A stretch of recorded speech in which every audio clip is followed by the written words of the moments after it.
Welcome to Turmeric and Tequila with your host, Kristen Olson. Questioning a better way, one gracefully disruptive conversation at a time. Welcome to Turmeric and Tequila. I'm so excited to be with you here today. We are in Big Up Studios in Denver, Colorado.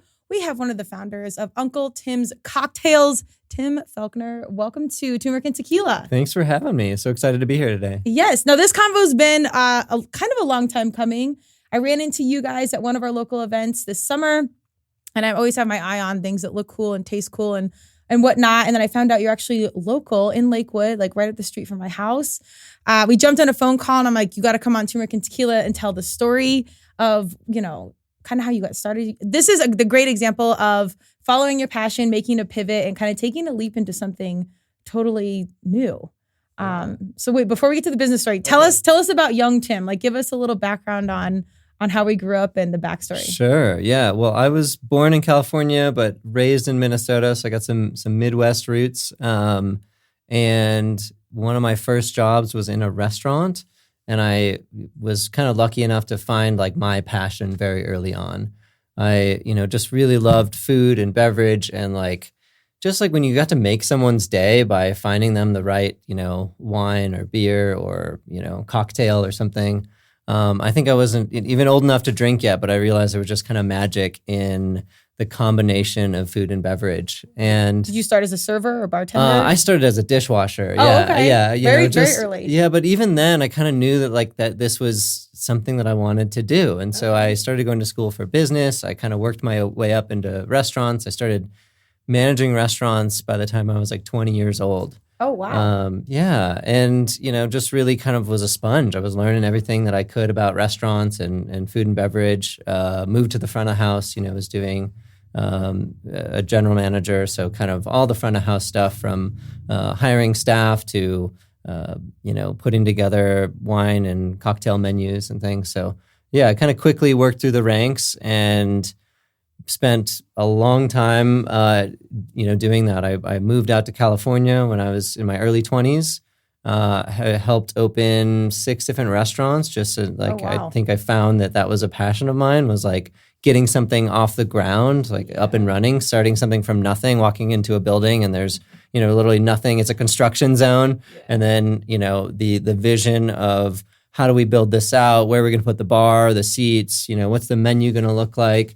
And so I started doing that at first for other people who, wanted to utilize my talent. And then I kind of figured out I want to do this for myself. I want to, make my own visions come to life. So started doing that, opened a couple of my own restaurants in San Francisco. Okay. And I was in the restaurant industry for about 15 plus years. And I think eventually that kind of also takes its toll on you, where you realize I work every night, weekend, holiday. And took a step back and realized I probably needed to find something more sustainable. And my wife agreed that, needed to find something that wasn't going to, burn me out, but give me a little bit more, joy in life. And I think all of us, we need to, find a new path at some point in our lives. And I knew for me, I wanted to stay in food and beverage, but I wasn't sure how. And I had been making these bottled cocktails for a number of years, just as a way that when I'd have people over my house, I didn't get stuck behind a bar. I'm sure we've all had that experience. Yeah. If you make cocktails, you kind of know what that's like. You're hosting people. I was usually cooking as well, so switching back and forth between as my guests are arriving, making them a cocktail, going and making appetizers, and so I was always kind of stuck in the kitchen or the bar. And so I started bottling cocktails as a way to get just out from behind. Process. Yeah. And just say, hey, pour yourself a cocktail. It's everything you need is in the bottle. Just, grab a cup, grab some ice and pour it, maybe add a garnish. You're a good host. Mine would get there's a 2-liter of Sprite and a tequila right there. However you want to mix it. Yeah. Well, I think it just came from my years in the restaurant industry. I always had some sort of cocktail that I was working on, or, I was prepping some special simple syrup or making a shrub or something. And so I just kind of wanted to utilize that and make something a little bit, special that, I'd paired this specifically with this dish. I think I'm just always out for these fun flavor combinations. Actually, how I gained the nickname Uncle Tim. Yes, I am an uncle. I get that question all the time. Became an uncle when I was 11 years old, but why this is called Uncle Tim's Cocktails. It's a nickname a friend of mine gave me that they just said, you're like a cool uncle that just has really good taste. It's always introducing us to new flavors. So it kind of stuck. I started writing it on the labels of my bottles I'd give them out as gifts, and people were like, where can I buy these? So it always kind of stuck in the back of my mind that bottled cocktails could be a thing, but I didn't really see it as viable really until COVID, when things shut down and I realized that, people can't go out to their neighborhood bar or restaurant anymore. It's when we really started to see canned and bottled cocktails really take off. Yeah. And that was when I saw, there's real viability in this being a business. Yeah. So it gave me also time to work on it. It took me about kind of 2 years to put the business plan together. Okay. And so we launched, in 2020, kind of coming out of COVID. Well, this is kind of crazy. I want to ask this first. Did you grow up in like a foodie family? Was like anyone cooking in your house, or like were they really into like tasting nice things? Like was that in the background at all? Yeah. So I think my grandparents owned a deli, and they sold it before I was born, but my mom and her sisters all worked in the deli. And so I remember hearing these stories that my mom and my aunts would tell about like, back in the day when we all used to work in the deli and just how much fun it was. And so I think that was originally what got me interested in food and beverage and restaurants. And then, like I said, when I got into it, I just felt like it was already in my blood. Yeah, it's in there. Loved it. And then it wasn't until I launched Uncle Tim's Cocktails that my grandfather said, oh, well, it really is in your blood. And I was like, yeah, I know that. And he's like, no, your great grandfather, his father was a rumrunner during Prohibition in New York. Yeah. Why does family hold back on the best stories? We have to hear the dumbest stories about that over, and then they bust out the good ones. So I asked him that, and he was like, well, because he was a criminal. And I was like, so? It's like, yeah. We're like, we know all families are corrupt in some capacity, so like there's no bubble to burst. And I was like, I think, there's all like, I don't know. This was like 100 years ago. It was like 1920s, 30s. Like this is like you'd probably catch me, rum running these days too. I mean, all I hear is entrepreneurship in that. That's, that's funny. Okay, so it really was like in the blood. Yeah, I mean, luckily I don't have to smuggle it. I'm all legal. But I think that really kind of helped set put a little wind in my sail of like, I can do this. We're doing this. And so, the business model is really, we work with other distilleries and we buy some really premium spirits, and then we mix and bottle. We create our own special recipes for our cocktails.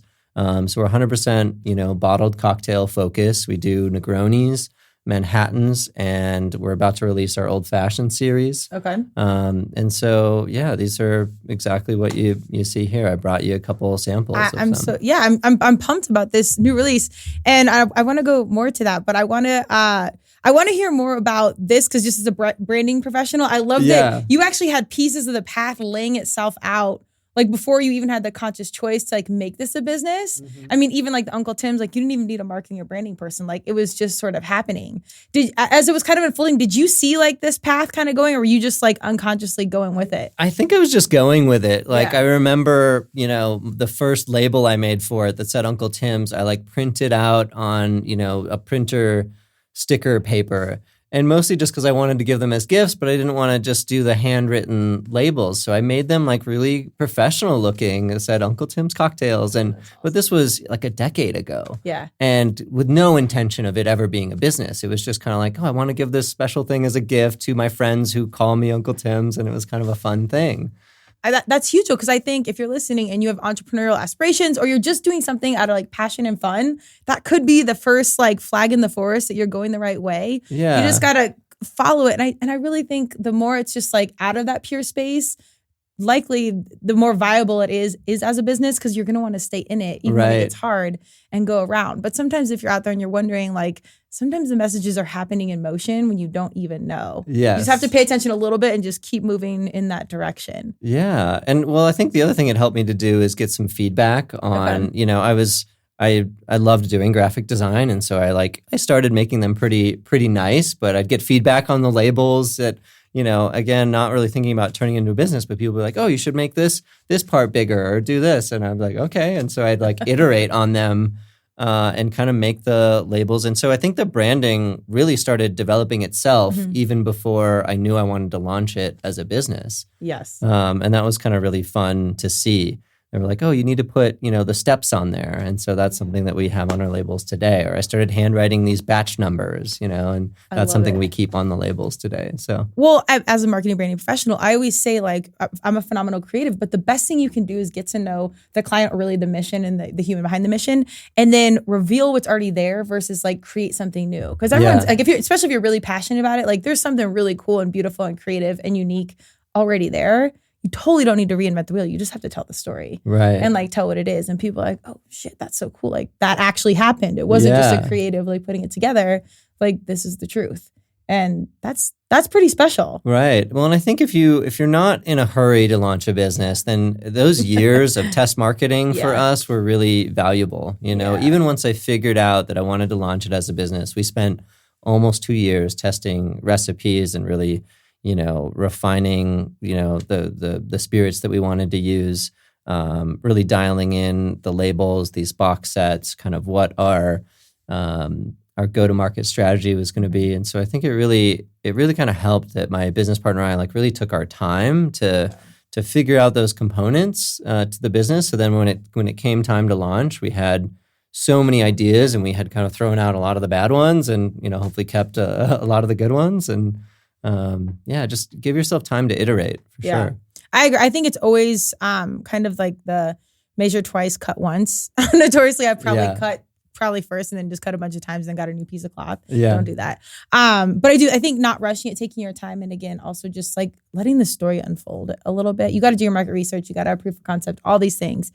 And I think even as you're testing that, you're kind of already building your community because you have people engaged in the process along the way. So you already have like buy-in from like your future influencers as you're doing all this stuff. And then when they're a part of the process, they're that much more engaged in what's happening. Right. Did you guys have people from like the very beginning that are in the mix that are still in the mix now? Yeah, absolutely. We have, some of our first, as we were getting launched, we did a friends and family round of investment. So some of my friends who, tried some of these cocktails 10 years ago are investors in our company. That's awesome. So it's really cool to see our friends take this ride with us and really kind of, want to see us succeed. But, they were some of the ones that were there from the beginning before it was even a business idea. I love it. No pressure like when it's your friends and family either. Oh, right. It's totally different. It's like playing, like when you do individual sports versus team sports, you're like, oh shit, like there's pressure when it's just me, but now that we got the whole crew in the mix, like it's a whole different animal.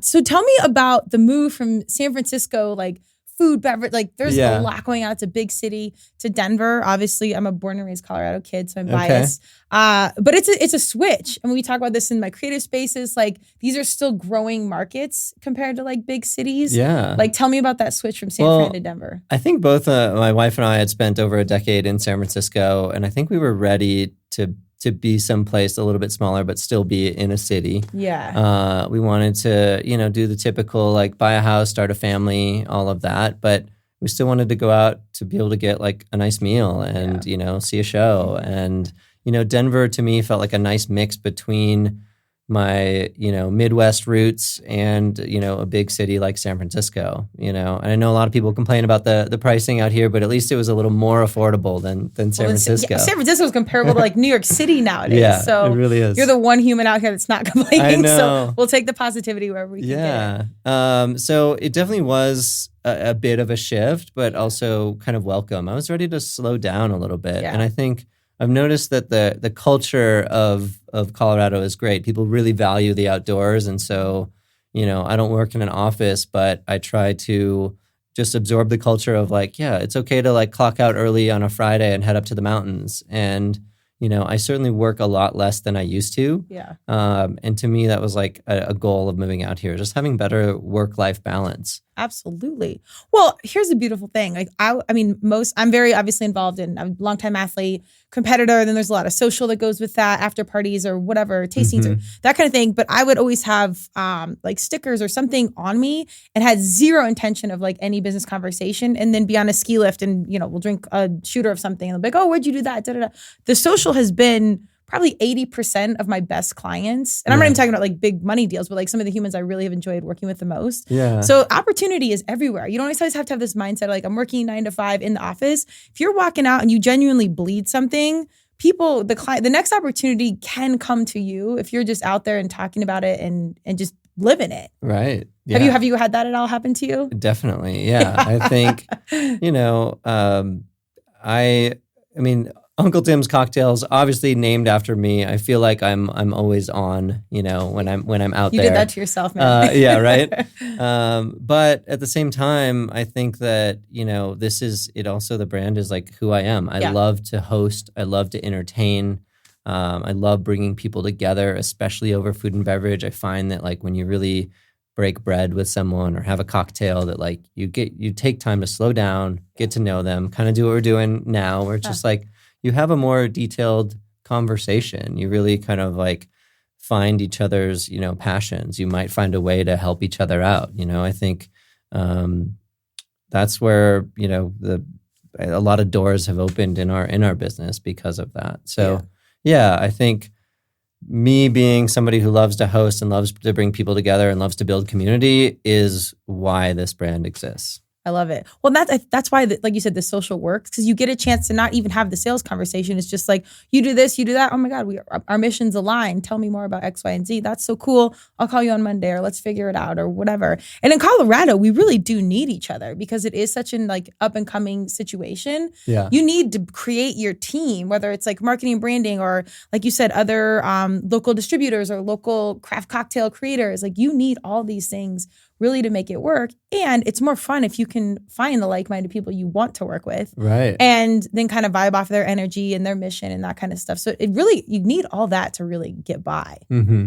You touched on some great stuff, mental health and community, obviously 2 pillars of turmeric and tequila. Yeah. Was mental health like a big conversation as you're moving from San Francisco to Colorado?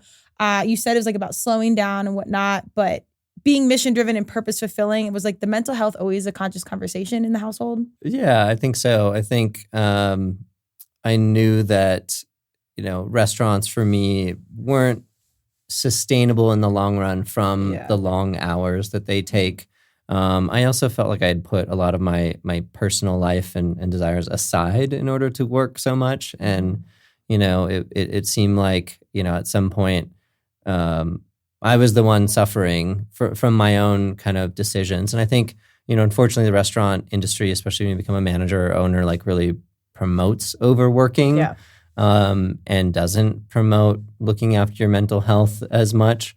And, I think that I needed to change it up a little bit in order to just get a new perspective, a new community, a new, kind of, a place where, it was just kind of a fresh start for me and my wife. And this, it also just allowed me to kind of take a step back and realize what was really important. And like I said, after building this company, I felt like I've kind of built in a much more sustainable lifestyle where I don't have to work every night or every weekend. I, now have a 2-year-old, so I get to spend time at home and hang out with him. And, just to me, that was like so important. As I thought about building this company, I was like, well, I want to build it around my lifestyle. I want to build something that really works for me, for my social life, for my mental health, and really I was able to do that sort of from the beginning. That's awesome. Well, and I think it's important for mission-driven, like purposeful humans. You got to keep the purpose in there. So you got to find the balance of how much can I bleed what it is I want to do and create, and keeping the balance of my priorities around my family, relationships, passions, other athletics, whatever else you want to do. Like it's really hard to find that balance in doing all things. And in 2023, I think, you can work from home, you can start your own business. Yeah. And even better, you can hear people's stories and then intentionally shop those products to support people that are like-minded or trying to do the same thing. Right. Yes. And I think that's also why in our like employee handbook, like our company's, vision and values are very much just they're mine, they're my values that I try to live every day, but try to infuse into our company. And it kind of helps me stay focused on the things that continue to give me energy as well. I think that is important for sustainability of a company is like sustainability of the founder. Like what is going to allow you in the long run, 5-10 years from now to still be, excited about going to work. And I think some of that is building in, your own passions. I love to host people. I love to be creative. I love, building community. I love kind of being playful at work and kind of, you look at our Instagram, we have a lot of like videos around comedy and stuff because it just kind of makes it more fun to like be a part of. And sometimes that's the content that does the best for us. It's just us being silly behind a camera. Being the human, yeah. like letting that relatable thing. Like marketing and branding has changed so much, which is so good because it went from this like super strict, stringent, like keep it all together to like a little bit messier, a little bit more realistic. And it's like, oh, this business doesn't have every single piece together, or they actually have fun on the job, or, this, and this, or they're really open about sharing their core values and, or mission, vision, values to everybody. Mm-hmm. Like it's just gotten so much more humanized, which is really nice because that's really what we need in this world in general is connection and knowing that like we all kind of don't have it all together. Mm-hmm. And there's a little bit of grace within that. Yeah. Why don't you tell us about like core values or mission, vision, values that are for you personally, because attitude always reflects leadership. Yeah. That are particularly important that you carry on to the business. Sure. Well, I just mentioned a few of them, but like I try to put like love and passion into everything I do. I think that's why I started here of just like, hey, these are things that I am passionate about. And I think when that comes across to our employees or to, the customers when we're at a market or something, you can taste it as well. Like we use premium spirits because we think you should really enjoy, what you're drinking. You shouldn't have to shoot it. You should really, these are sipping cocktails for a reason. Like you want to savor them. Yeah. And just the same way, I like savoring a cocktail. I want to savor conversation or connection. And so, to me, that's kind of what we build into our cocktails, but it's also what we try to build into any event that we're hosting, or you come to our tasting room and it's like very much centered around like, hey, you're here, like slow down, take your time, sip on this. We don't have anything we're shooting. We're just kind of like, it's a very chill environment that I think is really meant to build and bring connection. I love that. Yeah. Well, community obviously sounds like a major part of your DNA. Did you do any like personally like coaching or therapy or anything that helped you kind of like organize this conscious like internal conversation? Because this isn't, I'm 43, just turned. Yeah. And these aren't conversations that I grew up with. And I'm so fortunate that mostly as an athlete, and a lot of like human optimization clients that I've worked with, it was like neurofeedback and then like personal coaching. And I didn't know I needed it. I did, but it wound me to those things. I'm like, oh, this would have been great 20 years ago. Right. But did you do anything like that helped facilitate this? I've done a lot of personal work, you know. Yes, therapy. I did my yoga teacher training because I really wanted to, kind of further my practice there. I've done a lot of like meditation retreats. And I feel like all of those have really kind of led to me to realize like I always felt like I used to have like a separate like work Tim and a play Tim, and that those never felt like very cohesive. And I honestly feel like now I get to live like one person throughout. And I think that's why I don't ever feel like I'm like having to put on a character to be somebody that I'm not. Yeah. And I think through also starting, multiple different businesses, it took me a while to realize that I wanted a business that felt like a direct reflection of me and my values, and that was going to be a key to sustainability. Absolutely. I mean, to be honest, especially on tour, there is no other way. Yeah. Like you either have to bleed it, otherwise you're just going to have such resistance trying to stay in it. Yeah. There'll be a point where hopefully you sell, but if not, it goes the other direction and it's no good. When you felt kind of that pull of two different people, because this is like very much like the ethos in turmeric and tequila, did you feel like it was you that kind of had that narrative of being two different people, or do you think it was like society being like, no, this is work and this is play? Like, where do you think that narrative came from?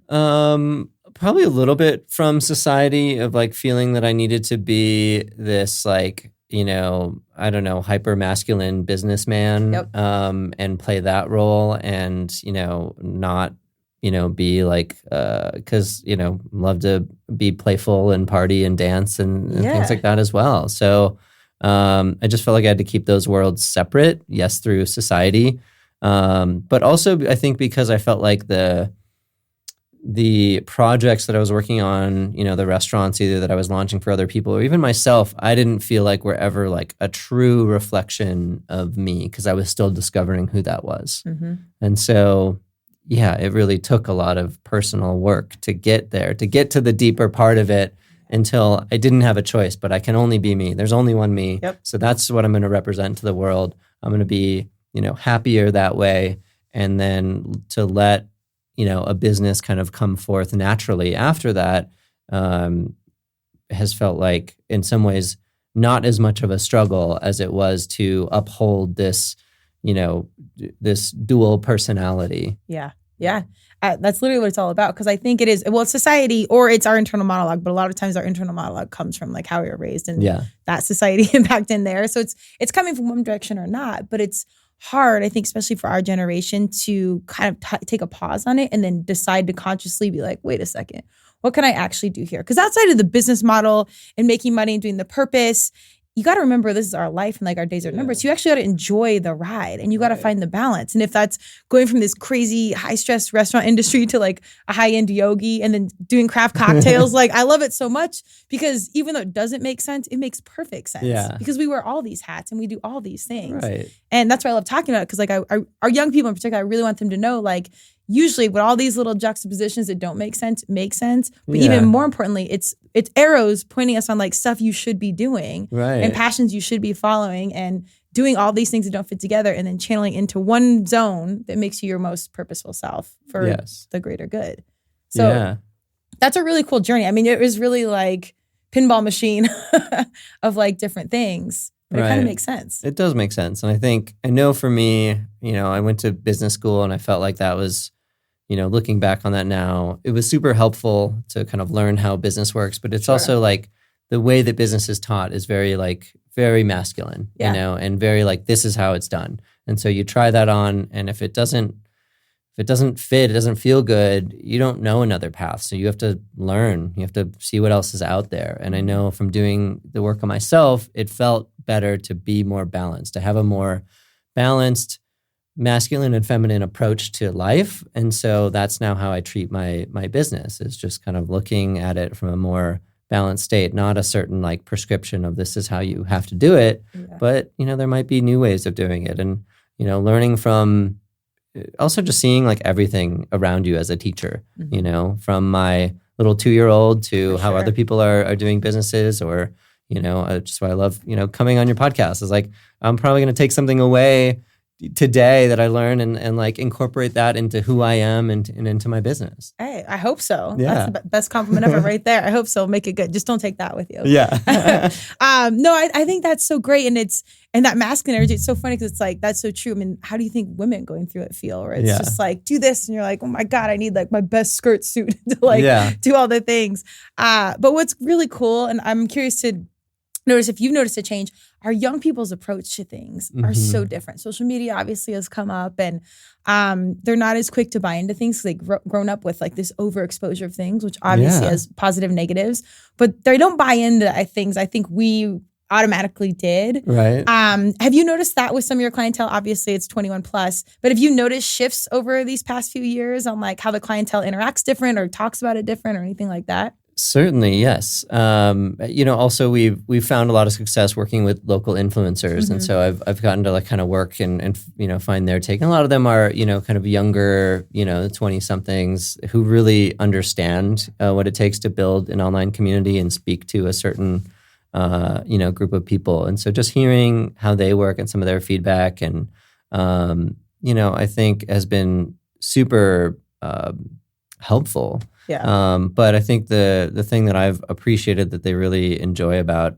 our cocktails or, our tasting room is just that it's the vibe, the energy that we've kind of put into it that is very makes it very easy for people to host at home or to have a cocktail party at our tasting room. Because I think people really care about quality, and if we can communicate the quality of what's, in our cocktails, it kind of just takes like pressure off. Like they know it's going to be good. They know they're going to be like happy and proud serving it to their friends. And I know that like that's kind of where we started, is just like, I want something that I'd be proud serving in my own home. Given my background and everything, my standards are pretty high. Yeah. And I just didn't see a lot on the market that really was something that I would serve to my, friends or family. And I think once you kind of realize that, like, okay, well, this is where we're coming from. We're coming from a place of like, we want you to feel comfortable with the quality product.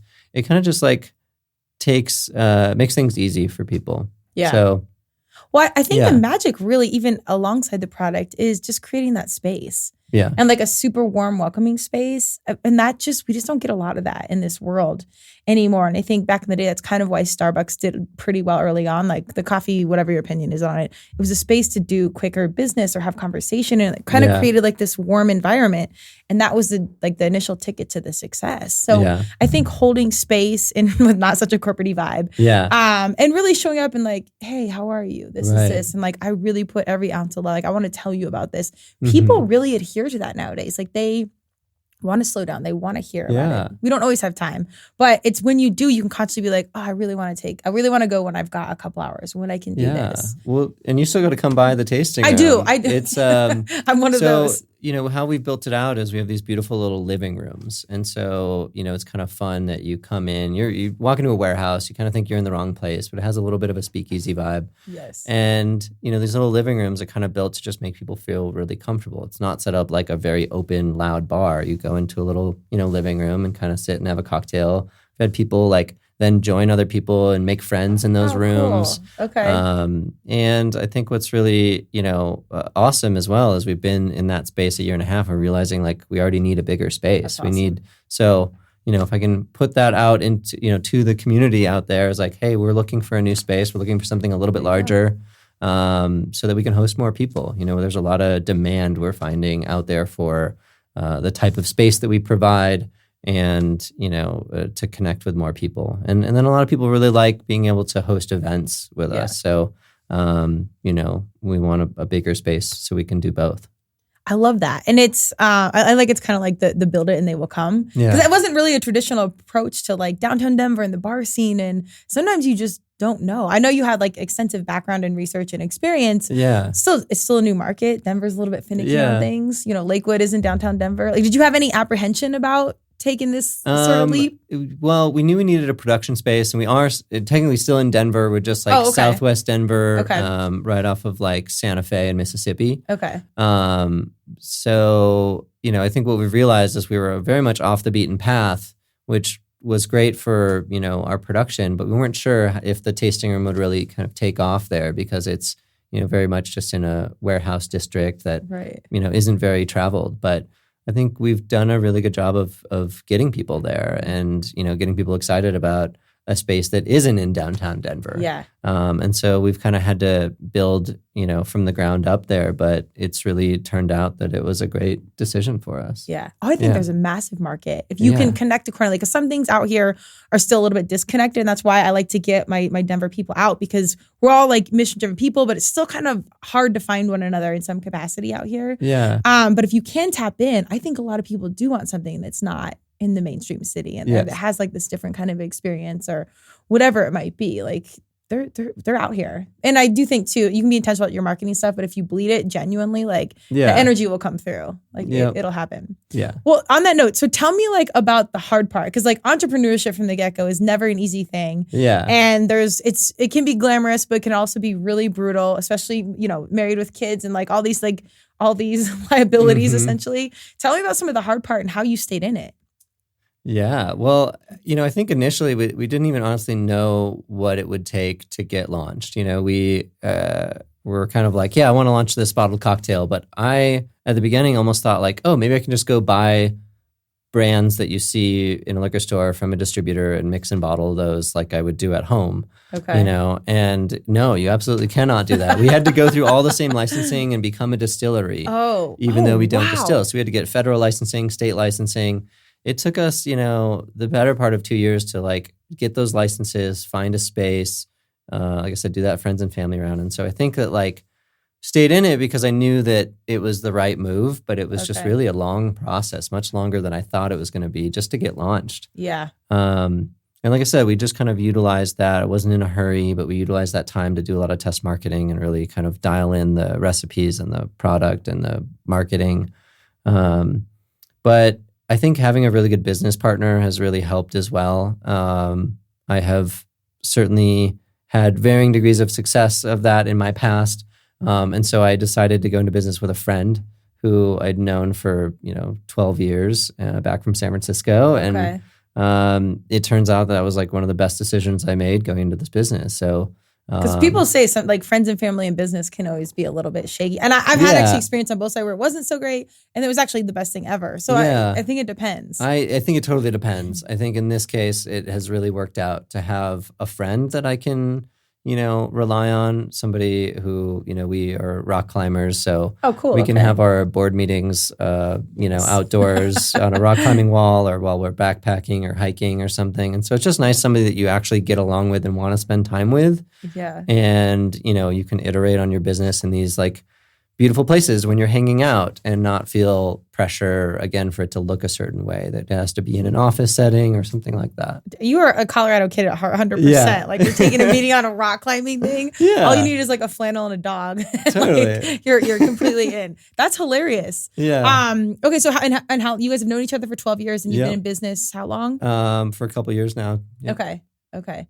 Do you have good words of advice of like when you're like, back's against the wall, I don't want to do this anymore. Oh, it's really, really hard. Maybe I don't want to do this anymore, but it's just like, what are we going to do next? Like, do you have any good advice for entrepreneurs that are like in the thick of it?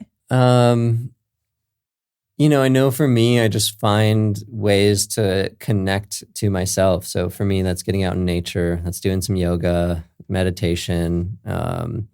I'm part of a wellness community called Archipelago, and I just go there in sauna, or they have like breathwork classes. And cool. Kind of where's that at?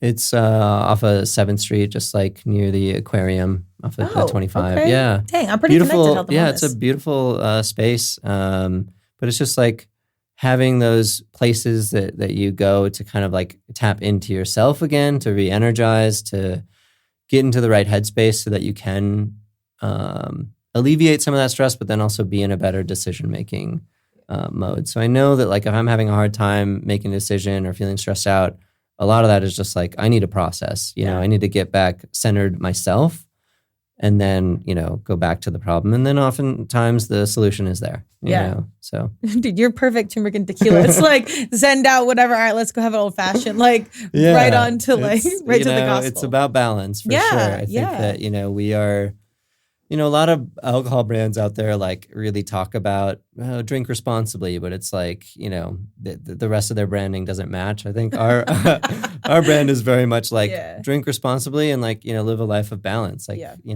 that's really important, I think, to me. And it's important that that's the, what we put out into the world. I love it. Well, so the holidays are coming up and, there was some SNL skit where it's like someone drinking wine and they're like, no, give me the holiday pour. So it's like the big glass because family's in town. That's a lot. Like there's a lot of things going on. It's a big season for you guys. So you said, tell me about like anything that's coming out, anything you want to talk about, anything we should look for. Yeah. So, I brought you one of these gift sets. This is our Manhattan series, our little 3-bottle tasting sets.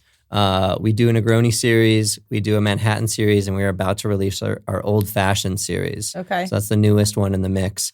So these little tasting sets make great gifts. And you get, 3 different variations on, one of those cocktails. I love it. I also brought the unreleased gin Old Fashioned, which is part of the Old Fashioned series that is about to come out. So we're very excited for that. We're also adding a limited release Black Walnut Manhattan. Oh. So that's just for the holidays. So when that's gone, it's gone. Okay. So very excited to have a seasonal release as well. And we're popping up at several holiday markets in and around Denver. We're doing the Cherry Creek Market again. Oh, cool. And a holiday market in Park Meadows. You can swing by the tasting room and pick up a bottle. We also, as of this year, can ship to now 40 states. Oh, wow. Yeah. So we have an online retail partner that helps us, expand our network. So if you're looking to give gifts, you can ship them from our website all over the country. Oh, that's amazing. Okay. That logistical stuff is we're trying to make that happen with apparel and things. And I'm like, oh my God, I just want to host the podcast, like all this other stuff. That's amazing. Are you guys in liquor stores, or what's the best way to find you? If We you are are. local? Yeah. If you go to uncletimscocktails.com, we have a store locator. You can find all the stores that we're in. They're mostly around the Denver metro.